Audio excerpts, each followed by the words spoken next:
અમરેલીના સાવરકુંડલાના ખોડિયાણા ગામ નજીક જમીન મુદ્દે ગ્રામજનોએ કલેક્ટરને આવેદનપત્ર પાઠવ્યું છે।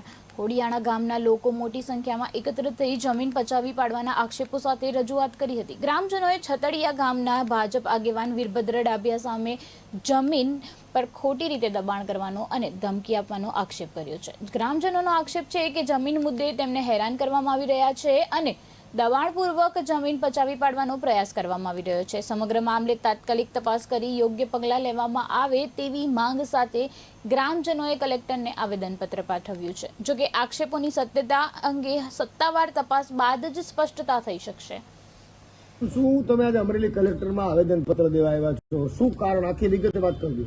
મારું નામ જયદીપભાઈ ભૂપતભાઈ દાદલ, ગામ ખોડિયાણા, તાલુકો સાવરકુંડલા, જિલ્લો અમરેલી।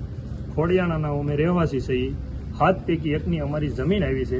અમારી જમીનમાં બહારના સતડિયા ગામના ભાજપના સદસ્ય વીરભદ્રભાઈ વલ્કુભાઈ ડાભિયા કરીને ખોટા હાથબાર ઉપર, બીજાના હાથબાર ઉપર જમીન રાખી અને અમને હેરાનગતિ કરે છે અને અમને એમ કહે છે કે તમારી જમીન, તમારામાં અમારી જમીન આવે છે, અમારી વડીલો પાર્જિત જમીન છે, અમે પેઢીઓથી વાવી છીએ અને અમને આવું ખોટી રીતના હેરાન કરીને અમારી ઉપર ખોટા કેસ કરે છે અને હેરાનગતિ કરે છે અને અમને અવારનવાર ભાજપના સત્તાના બળે અમને અવારનવાર હેરાનગતિ કરે છે। અને અમે કાલે અમને બોલાવ્યા પ્રાંતમાં, તો અમને એવું કીધું કે તમે પ્રાંતમાં આવો ને તમારી રીતના જે કાંઈ જવાબ ભરો એમ તમારા કે ડોક્યુમેન્ટ રજૂ કરો। તમે અમે રજૂઆત કરી તો અમારો એક પણ જવાબ સાંભળવામાં આવ્યો નથી અને અમને ઉતાની ધમકી મારીને એવું કીધું કે ભાઈ તમારી માથે લેન્ડ ગ્રેબિંગ દાખલ કરી દે, તમે જો આ લોકોને જમીન માપવા નહીં ગયો તો।